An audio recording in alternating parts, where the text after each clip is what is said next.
Wacana Presiden Jokowi masuk Golkar, bahkan jadi petinggi di partai berlambang pohon beringin tersebut diakui belum pasti. Terlebih soal usulan Partai Solidaritas Indonesia agar Jokowi menjadi pimpinan atas koalisi partai politik dengan visi misi yang sama.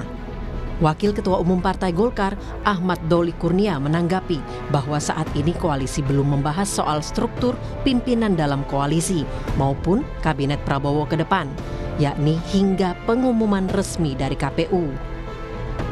Yang mengarah permanen ini kita belum pernah bicarakan apa-apa sebetulnya. Ya ini baru cerita kita lepas saja. Jadi apalagi kalau bicara tentang apakah perlu ada ketua, wakil ketua, atau anggota segala macam, itu belum pernah sama sekali bicarakan. Nah, oleh karena itu saya kemarin menyampaikan, menghimbau lah ya. Kita kan semua lagi fokus menunggu sampai tanggal 20 Maret nih ya, rekapitulasi resmi dari KPU. Namun jika berkaca dari pernyataan sang ketua umum, seolah karpet merah sudah terbentang untuk Jokowi. Erlangga Hartarto menyebut Jokowi sudah rapat dan nyaman dengan Golkar. Pak Jokowi dan Partai Golkar memang sudah rapat, Pak. Jadi karena sudah rapat, sudah beriringan, lihat saja iklan-iklan Partai Golkar bersama Pak Jokowi, sehingga tentu itu menunjukkan bahwa kedekatan Pak Jokowi dan kenyamanan Pak Jokowi dengan Partai Golkar. Sebelumnya, dalam wawancara kepada Kompas.com, Partai Solidaritas Indonesia PSI menyebut usulannya agar Presiden Jokowi berada di atas semua partai politik, termasuk sebagai ketua koalisi partai-partai yang sevisi. Jadi kan kemarin ini Ketua Dewan Pembina PSI sempat ngasih ide itu, yang saya pikir ide bagus juga.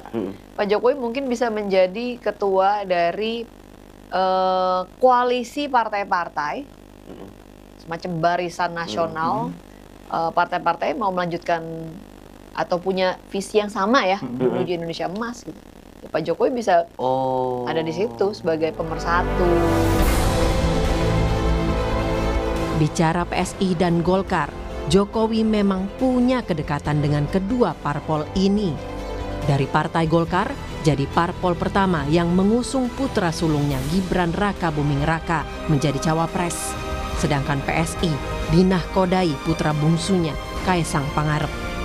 Presiden Jokowi memang tidak memegang parpol secara formal. Apakah bisa serta-merta menjadi ketua koalisi parpol pengusung Prabowo Gibran? Kita tunggu saja. Tim Liputan, Kompas TV, Jakarta.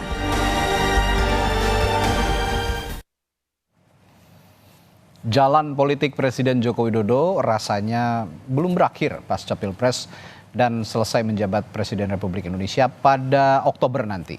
Usulan ketua koalisi partai politik besar hingga isu menjadi ketua umum Partai Golkar makin mencuat. Ada pula anggapan nama Jokowi ini terus dihadirkan di kancah politik nasional agar parpol-parpol bisa mendapatkan efek ekor jas untuk mendulang suara di pilkada serentak pada November mendatang. Lalu benarkah demikian? Apa dampaknya bagi perjalanan demokrasi dan politik nasional? Kami bahas pagi hari ini bersama Wakil Ketua Umum Partai Golkar Ahmad Doli Kurnia, ada juga politisi senior PDI Perjuangan Andreas Hugo Parera, politisi Partai Keadilan Sejahtera PKS Pipin Sopian, dan pengamat politik sekaligus Direktur Eksekutif LSI Jayadi Hanan. Selamat pagi Bapak-Bapak. Selamat pagi, Assalamualaikum. Waalaikumsalam warahmatullahi wabarakatuh. Pagi semuanya. Saya ke Bung Doli dulu. Ini melihat usulannya PSI, tadi Bung Doli juga sudah berkomentar di berita pengantar ya. Ini masih kabar-kabar selentingan di internal koalisi. Tapi Golkar sendiri bagaimana menanggapi usulan ini, Kang Doli? Usulan tentang soal Ketua koalisi itu tadi. Oke. Ya pertama begini, sebetulnya mungkin ya bisa jadi apa yang disampaikan oleh Grace itu karena respons ya, mendengar apa perbincangan lepas sebetulnya di pimpinan Koalisi Indonesia Maju bahwa sebaiknya untuk menghadapi agenda-agenda politik ke depan ya, termasuk 5 tahun ini kan membutuhkan suasana situasi yang favorable ya untuk melaksanakan program-program yang cukup banyak turunan dari visi yang disampaikan oleh Pak Prabowo dan Pak Gibran kemarin gitu. Nah, jadi dibutuhkan stabilitas politik. Nah, oleh karena itu, kalau memang bisa dirawat ya kerjasama politik yang selama ini sudah terjadi pada saat di Pilpres dengan bentuk namanya Koalisi Indonesia Maju, itu akan lebih bagus. Nah, apalagi dalam waktu dekat ini kan kita menghadapi pilkada ya, walaupun mungkin konfigurasi pemetaan kerjasama politik di Pilpres itu belum tentu bisa konkuren sama dengan di pilkada, karena ada faktor-faktor local wisdom dan segala macam seperti itu. Nah, mungkin itu dasar pemikirannya. Nah, kalau soal bentuknya seperti apa, sebetulnya belum pernah ada dibicarakan sama sekali ya. Apakah itu menjadi organisasi formal, kemudian ada format ketuanya, wakil ketua yang segala macam itu, saya kira belum pernah. Makanya saya menyampaikan, ini kan kita semua sedang fokus nih kan, menunggu penghitungan resmi rekapitulasi pasangan oleh KPRI. Ya kalau misalnya mau bicara lebih konkret, lebih jauh tentang bangunan kerjasama permanen atau tidak, ya sebaiknya setelah kita tahu semua ini posisi kita masing. Golkar dapat berapa kursi, ya kan, kemudian di Koalisi Indonesia Maju berapa kursi, kalaupun kemudian ada membangun kerjasama dengan di luar Koalisi Indonesia Maju berapa dan apa visi yang terbangun sama-sama. Jadi, nah itu yang pertama. Yang kedua sebenarnya kalau bicara tentang koalisi besar atau tadi disebutkan Barisan Nasional, ya, terus Pak Jokowi yang memimpin, ini dalam rentang waktu kapan mau dibangun gitu ya. Kalau sekarang misalnya kalau dari sekarang sampai Oktober, tanggal 20 Oktober ya, pimpinan politik itu ya, pimpinan politik kalau tadi disebutkan misalnya ini untuk mengkonsolidasikan berbagai kekuatan politik gitu ya, pemimpin politik kita kan masih Pak Jokowi sampai saat ini. Dan itu tidak akan berubah. Tapi kalau setelah tanggal 20 Oktober, ya tentu situasinya mungkin akan berbeda karena kita sudah punya presiden yang baru nanti.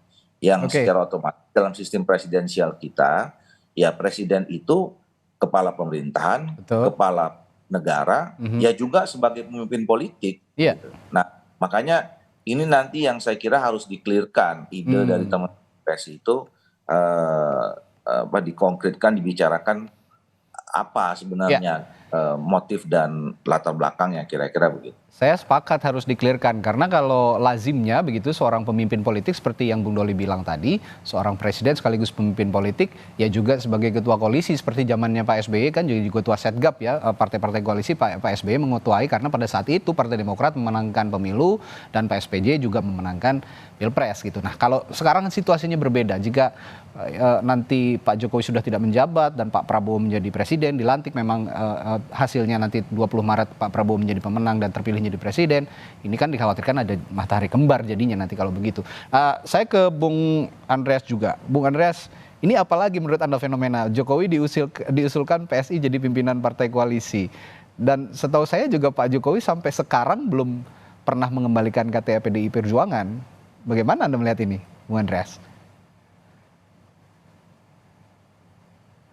Mohon maaf, masih di mute, Bung Andreas.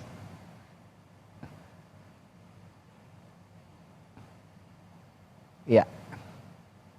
Belum terdengar suaranya? Oke. Baik, silakan. Sudah, oke, baik. Ya sebenarnya pertanyaan itu sudah dijawab oleh Bung Doli sendiri gitu. Juga Bung Radi sendiri di dalam komentarnya Anda jawab juga sendiri apa yang pertanyaan itu. Gitu. Karena kita semua udah tahu kan ini bahwa ke depan ya pemimpin politik formalnya maupun secara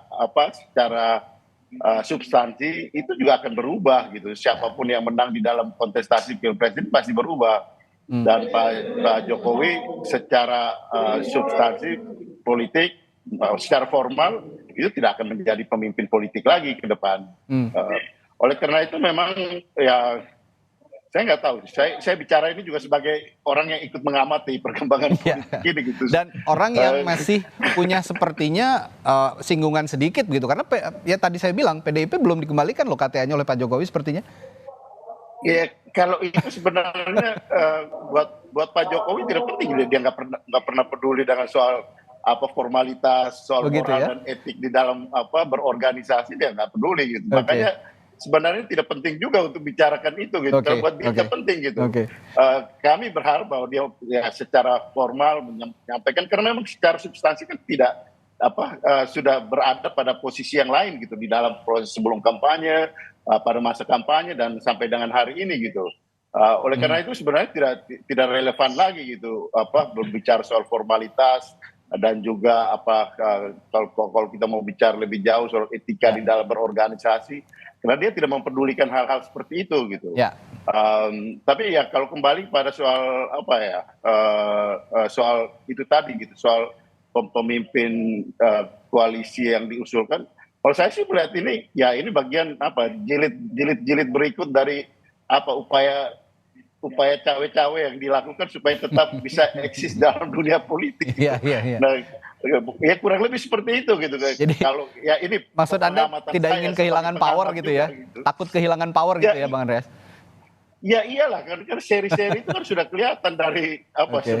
jauh-jauh sebelum Pilpres, bahkan soal 3 periode, tambah masa jabatan 2-3 tahun, Iya. soal obrak-abrik di MK, soal pelaksanaan pemilu yang sekarang menjadi wacana untuk angket ini gitu. Jadi ini bagian dari seri-seri yang sudah berjalan sebelumnya gitu. Oke.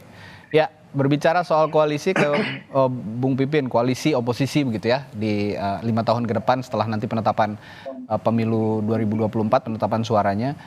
Hingga saat ini PKS berarti masih konsisten ya untuk mengambil langkah oposisi, karena sepertinya gerilya politik juga tidak akan berhenti sampai di sini. Koalisinya Pak Prabowo dan Mas Gibran ini, partai-partai pengusungnya tetap bergerilya untuk membuat koalisi besar gitu. Kalau PKS masih konsisten ya untuk oposisi ya, Kang Pipin?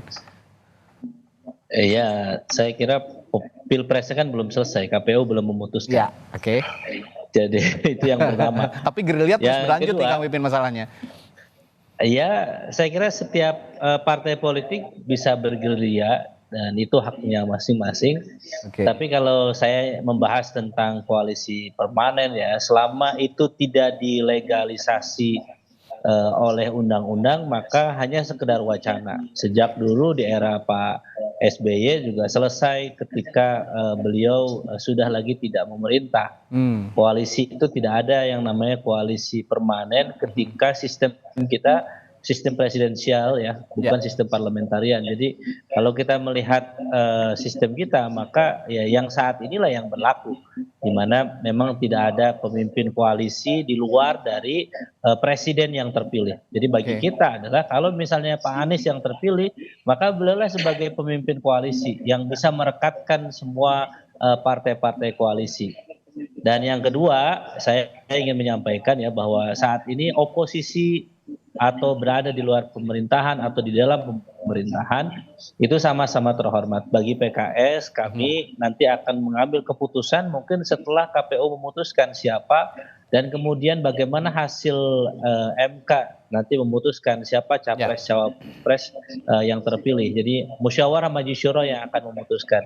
Jadi sekali lagi bagi PKS ya, kami tentu tidak akan terburu-buru ya melihat dinamika saat ini. Kami akan wait and see bagaimana hasil keputusan KPU. Dan terkait dengan Pak Jokowi mau jadi pimpinan koalisi atau bukan, kan Pilpresnya belum selesai. Jadi kita belum tahu 2 putaran atau tidak, kita belum tahu pemenangnya apakah Pak Prabowo atau bukan, bisa jadi Mas Anies, bisa jadi Mas Ganjar. Saya kira dinamika ini akan terus kita pantau dan kita akan kaji berada di dalam maupun di luar. Kita akan lihat bagaimana maslahat dan mudaratnya ke depan untuk bangsa dan negara kita. Ya, apalagi kemarin salah satu kandidat juga di Pilpres, calon wakil presiden Pak Mahfud MD ini mengemukakan katanya Juni bisa jadi akan ada pemilu ulang. Ini saya juga tidak paham sejauh mana pernyataan Pak Mahfud ini bisa benar-benar terwujud. Tapi yang saya tangkap adalah bahwa yang tadi Kang Pipin bilang bahwa proses saat ini masih berjalan begitu ya di di KPU. Nanti juga setelah itu akan ada proses penyelesaian sengketa pemilu di Mahkamah Konstitusi dan hasilnya seperti apa kita masih menunggu satu sama lain. Saya ke Bung Jayadi. Bung Jayadi, kalau Grace Natali dari PSI mengatakan Jokowi beyond political party, Anda setuju dengan pendapat itu? Iya benar, Jokowi beyond political party, tapi belum tentu dia relevan untuk political party di masa yang akan datang, kan gitu. Nah, justru sebaliknya, Pak Jokowi itu kalau mau relevan di periode yang akan datang, dia harus berpartai, gitu kan? Ya. Kalau Pak Jokowi tidak berpartai di periode ke depan, berpartainya dalam posisi yang penting ya, misalnya seperti Pak SBY kan, menjadi ketua partai. Kalau tidak ya jadi pemain politik pinggiran ke depan. Kenapa begitu? Karena kalau kita jujur melihat kekuatan Presiden Jokowi sekarang kan ada dua. Pertama popularitas, yang kedua posisi dia sebagai presiden yang memegang kendali kekuasaan gitu. Nah, sampai 20 Oktober dua hal itu masih penting. Masih penting bagi partai politik. Masih membuat partai-partai politik harus hati-hati bicara Pak Jokowi kan gitu. Tapi setelah 20 Oktober kita nggak tahu apakah Bang Doli masih sehati-hati ini bicara soal Pak Jokowi misalnya. Ya. Karena ya begitulah kita, itu satu. Yang kedua saya kira upaya untuk mengusulkan adanya, pertama saya setuju ya secara keilmuan dari sisi politik memang pemimpin koalisi dalam sistem presidensil itu ya presiden yang berkuasa. Bahwa presiden mau bikin semacam setgap misalnya, ya itu urusan pemimpin koalisi lah. Itu urusan nanti. Tapi saya kira ide itu lebih sebagai upaya untuk satu mencari relevansi yang mungkin bagi Pak Jokowi pasca 20 Oktober. Saya kira ke sana lebih. Dan untuk itu Presiden Jokowi bersama timnya sedang mengupayakan agar di 6 bulan atau 7 bulan terakhir ini memberikan saham sebanyak mungkin kepada calon pemimpin yang akan berkuasa nanti, diperkirakan Prabowo Subianto, supaya dia tetap relevan gitu. Nah, yang kedua saya kira memang tampaknya ada semacam ketakutan ya atau kekhawatiran kalau bukan Pak Jokowi yang mimpin nanti negara kita nggak selamat kira-kira gitu. Sebaiknya nggak gitu lah. Kita hargai Pak Jokowi presiden yang baik gitu ya, presiden yang bagi pendukungnya terutama punya prestasi. Tapi sistem demokrasi sudah kita sepakati bahwa pemimpin itu comes and go, datang dan pergi. Jangan khawatir dengan pergantian pemimpin yang baru. Mari percaya dengan pemimpin yang baru. Jangan mengkultus individukan pemimpin yang lama. Kita harus menghormati pemimpin yang lama, iya gitu. Jadi percayakanlah proses demokrasi ini dengan yang sudah berjalan gitu. Nanti kalau pemimpin baru yang berkuasa ya serahkan kepada pemimpin yang baru dengan segala mekanisme dan konstitusi yang kita miliki. Saya kira gitu pandangan saya. Ya, ini yang cukup menohok tadi, jangan mengkultuskan pemimpin yang lama. Ini saya pesannya sepertinya Bung Jayadi straight to one of the political party yang tadi saya bicarakan. Ya, betul. Karena PSI mengatakan perlu Jokowinomics, perlu apa gitu. Jokowisme katanya, Jokowisme gitu. Iya. Jokowisme bukan Jokowinomics. Kalau Jokowinomics oke ya. Tapi Jokowisme segala macam mengkultuskan itu cenderung mengkultuskan gitu. Itu harus kita kurangi ke depan gitu. Sepakat, saya juga melihat semua pemimpin ini, presiden di negara ini punya sumbangsi yang positif untuk negara ini tentunya, termasuk Pak Jokowi juga. Tapi ya untuk mengkultuskan kita tidak boleh anti dengan pergantian pemimpin tentunya. Nah, saya balik ke Bung Doli. Bung Doli, kalau bicara tadi investasi politik yang sedang ditanamkan oleh Presiden Joko Widodo dengan partai-partai koalisinya termasuk Pak Prabowo Subianto dan Gibran Rakabuming, ya notabene anaknya sendiri begitu ya. Kalau saya melihat ini selain sekarang beredar isu akan dicomot oleh Partai Golkar begitu ya, jadi ketua umum apalagi akan ikut Munas, lalu juga jadi ketua koalisi oleh Partai Solidaritas Indonesia yang diusulkan kemarin. Satu lagi adalah soal pilkada. Penyelenggaraan pilkada ini banyak sekali membawa anggota keluarga Pak Jokowi sendiri. Ada kemarin yang paling terakhir menantunya Erina Gudono akan dicalonkan di Pilkada Sleman, lalu juga Kaisang Pangarep akan dipasangkan sepertinya di Pilkada DKI, Jawa Tengah, dan Kota Solo. Mungkin ini masih baca-baca begitu. Nah, sebelumnya juga sudah ada Bobi Nasution, sudah ada anaknya sendiri yang sekarang jadi calon wakil presiden. Nah, ini upaya-upaya ini Partai Golkar melihat apakah memang satu investasi politik juga yang akan dikelola oleh koalisi termasuk Partai Golkar untuk Pak Jokowi? Iya, saya kira memang kita juga harus meluruskan ya situasi yang terjadi makin kesini ini kan seakan-akan Pak Jokowi ini di pojok-pojokan ya. Kalau ada itu apa dan segala macam. Nah, sekarang ini dibenturkan dengan salah satunya Golkar gitu ya. Sebenarnya kita juga kan belum pernah mendengarkan langsung pernyataan resmi dari Pak Jokowi. Ya. Ini misalnya diusulkan oleh Grace ya. Apakah memang itu Pak Jokowi berkenan? Belum tentu juga, kan kira-kira begitu ya. Nah, jadi menurut saya juga kita jangan terus meluaskan soal rumors-rumors yang nanti bisa ya menyesatkan pada akhirnya karena belum tentu ada kebenarannya, kira-kira begitu. Nah, soal pilkada juga seperti itu. Dalam pilkada ini kan sebetulnya masing-masing partai politik juga punya mekanisme sendiri. Intinya adalah setiap event politik, ya, setiap kompetisi politik, pasti partai politik, semua partai politik ingin memenangkan event politik itu. Dan mereka menyusun strateginya masing-masing berdasarkan mekanisme yang ada di dalam internal yang kemudian menjadi kedaulatan otoritas partai politik. Walaupun ya di dalam kontestasi pilpres maupun pilkada sesuai dengan aturan dan peraturan perundangan, ya kalau nggak cukup sendirian itu bisa bergabung dengan partai politik yang lain. Nah, makanya saya kira kalau menghadapi pilkada itu kan ada dua sebetulnya. Ya. Pertama dilihat pada figurnya, ya, ketokohan dari orang yang mau kita calonkan. Apakah memang cukup punya elektabilitas, punya popularitas atau tidak. Nah, yang kedua networking yang dibangun, ya, baik itu oleh si tokohnya ataupun partai politik yang mendukungnya atau gabungan partai politik yang mendukungnya. Jadi saya kira standarnya itu, gitu. Bahwa kemudian ada faktor atau variabel-variabel lain untuk membantu pemenangan, ya itu variabel yang berikutnya. Jadi kembali ke pertanyaan tadi soal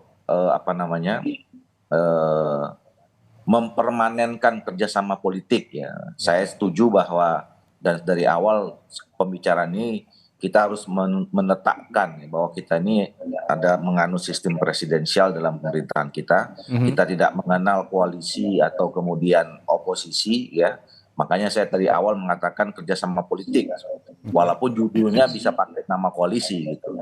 Dan saya yakin dengan berbedanya, ya, pemilu di tahun 2004 ini, di mana pilpres pileg itu sangat berdekatan dengan pilkada. Saya kira kerjasama politik di setiap pasangan pilpres ini kan punya chemistry yang masih kuat, masih dekat. Jadi modal utama menghadapi pilkada ini masing-masing pasti kerjasama politik ini itu dulu yang dilihat. Misalnya contoh teman-teman PKS sama teman-teman Nasdem mengatakan, ya, bahwa kami akan juga melanjutkan kerjasama politik ini menghadapi pilkada. Bahkan kemarin informasi yang saya dapat ada pertemuan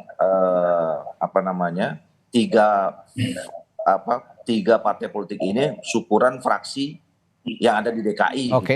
Nah, jadi itu menurut saya sesuatu yang biasa saja karena memang kerjasama politiknya baru terjadi dan bahkan belum selesai sekarang. Kita nunggu hasil rekapitulasi KPU. Nah, jadi itu menurut saya yang menjadi variabel penting menghadapi pilkada ke depannya. Ya, soal bagaimana kaderisasi partai politik dikaitkan dengan tadi tokoh-tokoh keluarganya Pak Jokowi, apakah ini juga tidak menjadi kemunduran demokrasi gitu, Bung Doli? Karena Partai Golkar saya yakin juga masih punya banyak kader-kader yang potensial untuk diusung di pilkada, tapi kalau memunculkan lagi nama keluarganya Pak Jokowi, apakah ini nanti tidak banyak dipertanyakan oleh publik juga? Iya, sejauh ini kalau Partai Golkar kami sudah melakukan proses ini 1,5 tahun. Ya.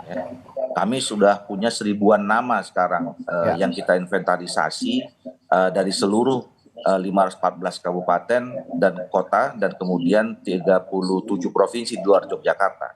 Nah ini dan mulai minggu ini sekarang sudah kami godok gitu ya untuk dievaluasi, kemarin dikasih surat tugas dan seterusnya gitu. Nah itu adalah bagian dari proses kaderisasi yang kita lakukan juga di dalam Partai Golkar. Nah bahwa kemudian nanti muncul nama-nama yang biasa saja kan, kemudian di tengah jalan muncul nama yang populer, muncul nama yang punya elektabilitas tinggi. Apakah itu datang dari partai politik lain seperti yang saya katakan tadi bahwa mungkin di satu tempat Partai Golkar nggak cukup, ya kan? Nggak cukup untuk mencalonkan sendiri misalnya. Maka kemudian kita kan harus berkomunikasi, berkompromi dengan partai-partai yang lain untuk membuat cukup itu. Nah, dalam proses negosiasi itu kan belum tentu juga calon yang kita kemarin kita usulkan itu diterima oleh partai yang lain. Ya mungkin di situ terjadi apa namanya perubahan-perubahan gitu. Nah, soal nama-nama misalnya tadi disebutkan ya keluarganya Pak Jokowi, ya, kita kan belum tahu nanti sejauh mana. Saya selalu membuat pendekatannya tadi, pendekatan ketokohan, elektabilitas, popularitas, gitu ya. Kemudian partai mana yang mendukung.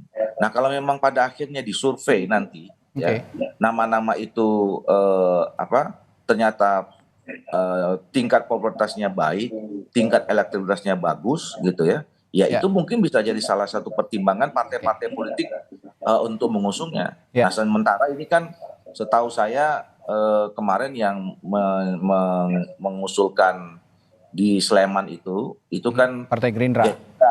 Gerindra menjadi bagian kami. Nah nanti pasti akan dibicarakan kalau memang betul serius Gerindra mencalonkan siapa Erina ya masalahnya. Erina itu ya pasti nanti akan sampai juga kepada kami pembicaraan di Kabupaten Sleman itu. Baik. Nah, gitu. Ini berarti pendekatannya juga kalau Golkar saintifik lah ya begitu kira-kira Bung Doli kalau dilihat dari survei elektabilitas dan popularitas. Ya, selama ini kami tidak meninggalkan pendekatan itu di dalam menghadapi event politik. Pilpres, pileg, apalagi pilkada kira-kira gitu. Tapi saya tertarik dengan pernyataan Bung Doli tadi soal jangan dulu kita ramai-ramai memojokkan Pak Jokowi karena sekarang juga semua belum terjadi dan Pak Jokowinya juga belum tentu mau begitu ya, dan keluarga Pak Jokowinya juga belum tentu menerima jika memang dipinang itu untuk di pilkada. Pak Jokowi juga belum tentu menerima untuk menjadi ketua koalisi begitu. Ini sekarang menurut Bung Doli ramai-ramai publik sudah memojokkan.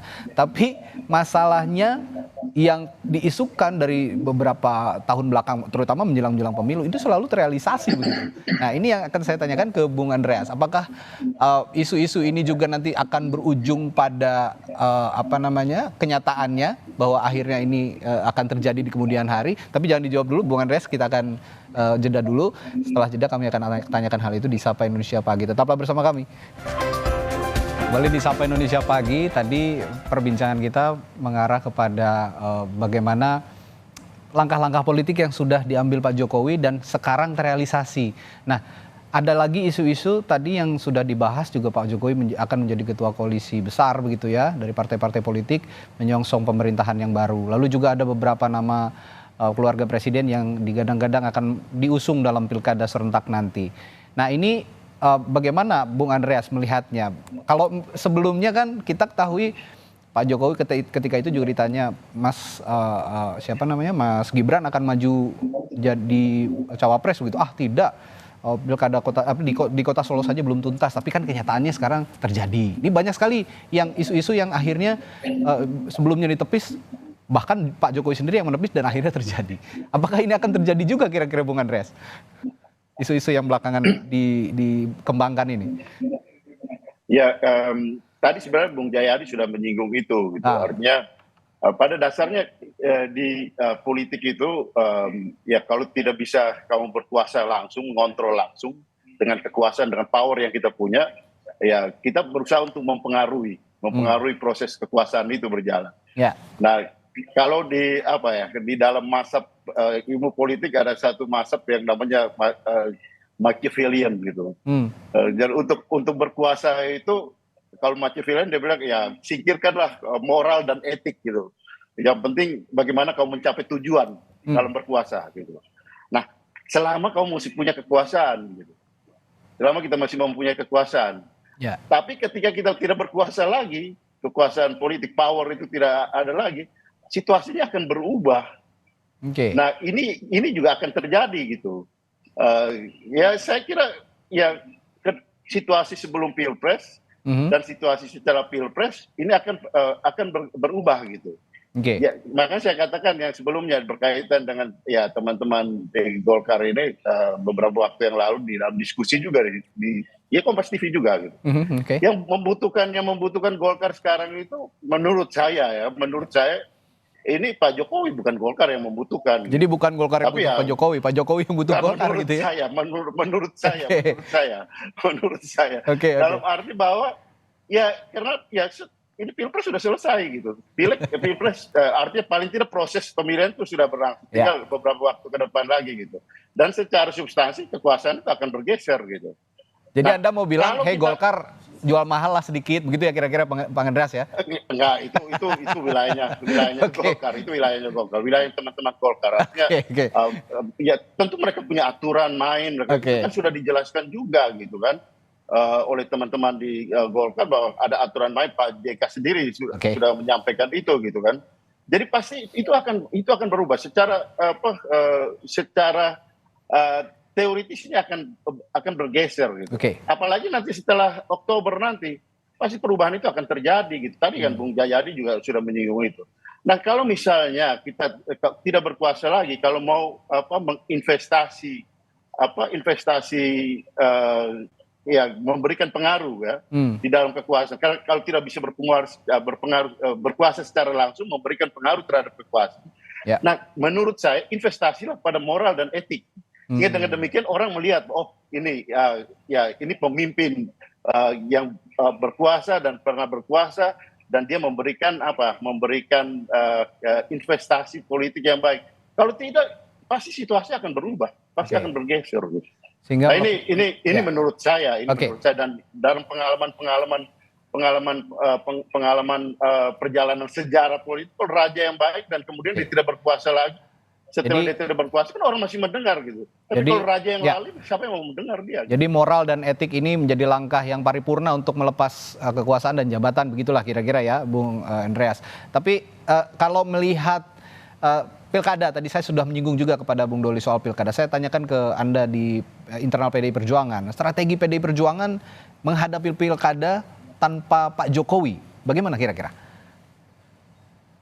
Dari dulu juga kita tidak mengandalkan Pak Jokowi. Gitu ya? Artinya partai itu punya mesin partai. Dan kalau kita bicara tadi seperti yang Bung Doli sampaikan, soal kerjasama antar partai itu sudah dari dulu gitu. Kita sering berkomunikasi dengan teman-teman di Golkar, teman-teman di partai yang lain juga dengan teman-teman di PKS juga ada beberapa wilayah yang di mana bisa jadi ada kerjasama di bawah gitu. Kenapa? Karena peta politik nasional dengan peta politik di daerah itu tidak selalu linear gitu.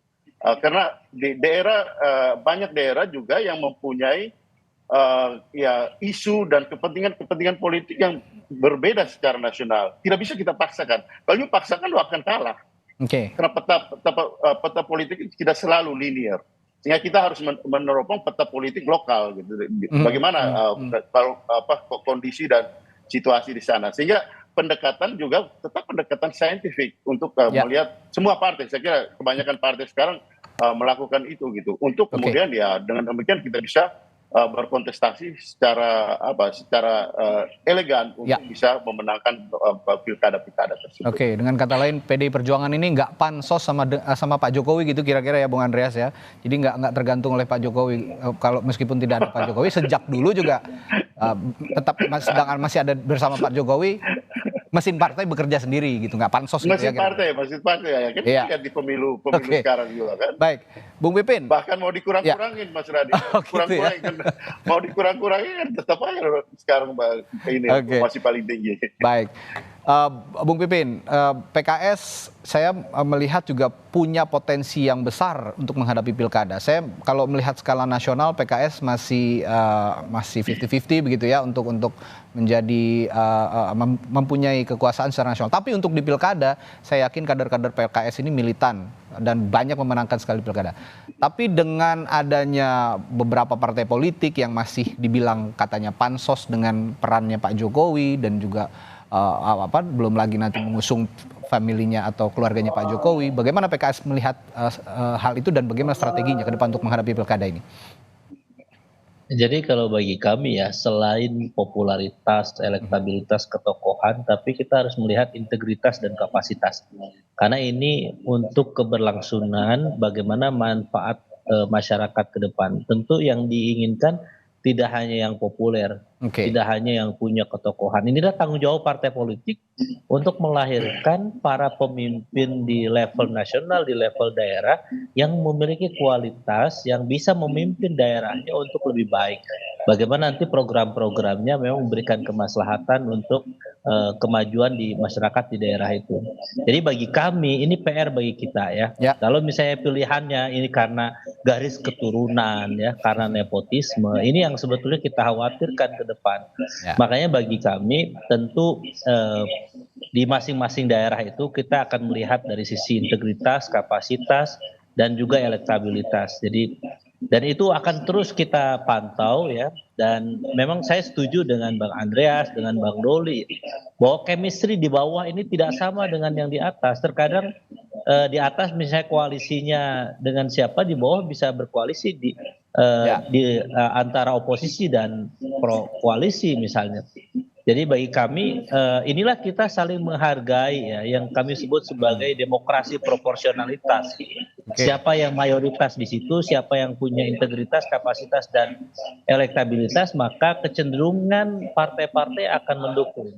Jadi pada hakikatnya elit partai politik di level nasional memang harus menghargai pilihan politik elit politik di tingkat daerah.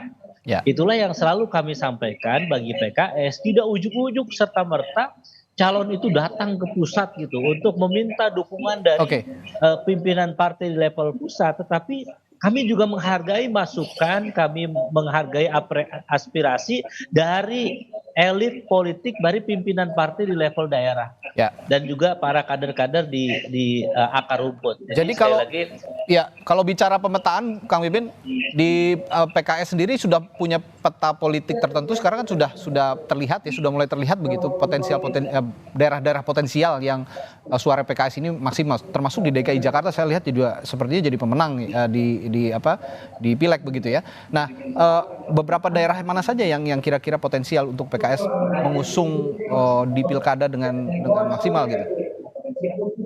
Ya, saya kira pemilu ini memetakan kepada kita bahwa masing-masing partai punya basis sosialnya masing-masing, punya basis suaranya masing-masing. Misalnya PKS kuat di Jawa Barat, di DKI Jakarta, di Sumbar, kemudian di NTB, dan saat ini juga mulai di beberapa daerah Jawa Tengah, Jawa Timur juga sudah mulai muncul. Nah, bagi kami memang persiapan pilkada ini bukan setelah pileg, tetapi sebelum pileg juga sudah kami lakukan. Kami sudah mulai melihat melakukan fit and proper test, menyeleksi siapa tokoh-tokoh yang tadi punya integritas, kapasitas, dan elektabilitas itu. Jadi dan hasil pileg kami tentu akan melihat apa kontribusi kemarin para tokoh-tokoh itu ketika di pileg. Apakah memang ada dukungan secara khusus, misalnya support dan sebagainya terhadap proses yang kemarin, sehingga nanti investasinya jangka panjang. Nah, jadi saat ini yang kami lihat ya, hasil pileg ini tentu menjadi bahan untuk nanti bagaimana koalisi. Ya, kami harus akui ya bahwa DKI, Jawa Barat Sumbar, ini menjadi lumbung suara kita, dan kemudian banyak kader-kader, tokoh-tokoh PKS yang berpotensi untuk dimajukan di basis sosial PKS. Ya, tadi Kang Pipin menyinggung popularitas, elektabilitas, lalu juga kapasitas. Tapi menurut saya yang penting juga isi tas.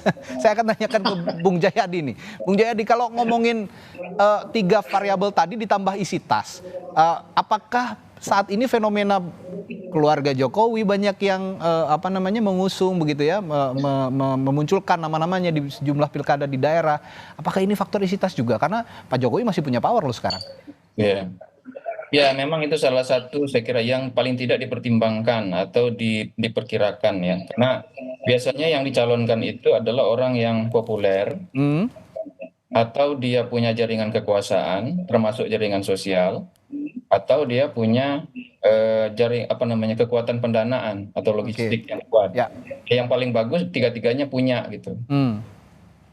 Atau biasanya dikeroyok tuh, adanya di dananya, ada yang membantu dari segi kekuasaan, ada yang lalu dikaitkan dengan orang yang populer. Memang tiga itu kalau kita perhatikan yang terus terjadi. Nah, yang menarik kalau di Indonesia adalah kalau kita punya kekuasaan, dua yang lain bisa diusahakan. Oke. Ya kan? Kalau berkuasa, maka popularitas bisa diusahakan. Kalau waktunya masih cukup, pendanaan juga bisa diusahakan, kan gitu. Oke. Apalagi untuk pilkada yang mungkin pendanaan yang diperlukan kan tidak sebesar kalau ikut pilpres misalnya ya. Jadi itu mungkin itu juga yang membuat posisi Pak Jokowi masih menarik sekarang. Karena beliau seperti saya bilang tadi sampai 20 Oktober masih memegang jabatan sebagai presiden. Artinya dialah masih pengendali kekuasaan dan kebijakan publik di Indonesia. Masih kan? Ya. Nah, karena memang pilkadanya sementara dijadwalkan 27 November kan? Tapi kan waktu 6 bulan, 7 bulan ke depan itu penting gitu. Itu satu.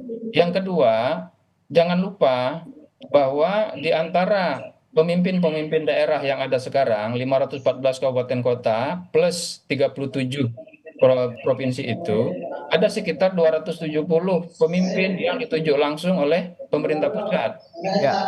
Artinya dia berada langsung di bawah kekuasaan presiden sampai dengan mereka mengundurkan diri nanti kalau dia nyalon kan gitu.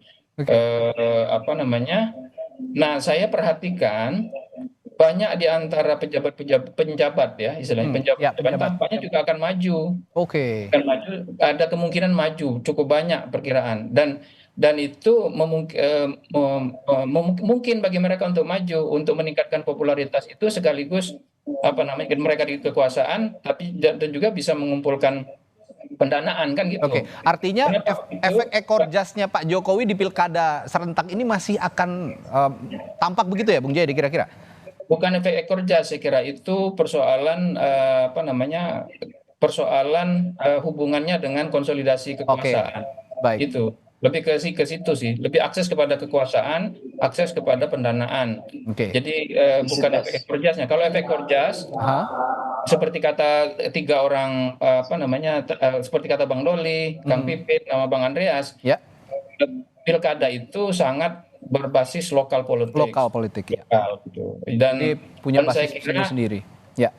Dan saya kira kita harus menghargai lokal politik itu karena atas dasar adanya lokal politik itulah kita punya kebijakan otonomi daerah kan gitu.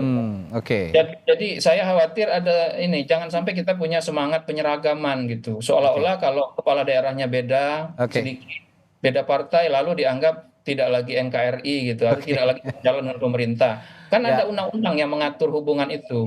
Gubernur dari partai beda, tapi undang-undang yang mengatur hubungan antara gubernur sama presiden kan sama. Misalnya undang-undang nomor berapa 23 tahun 2014 kan, undang-undang tentang pemerintahan daerah kan masih sama.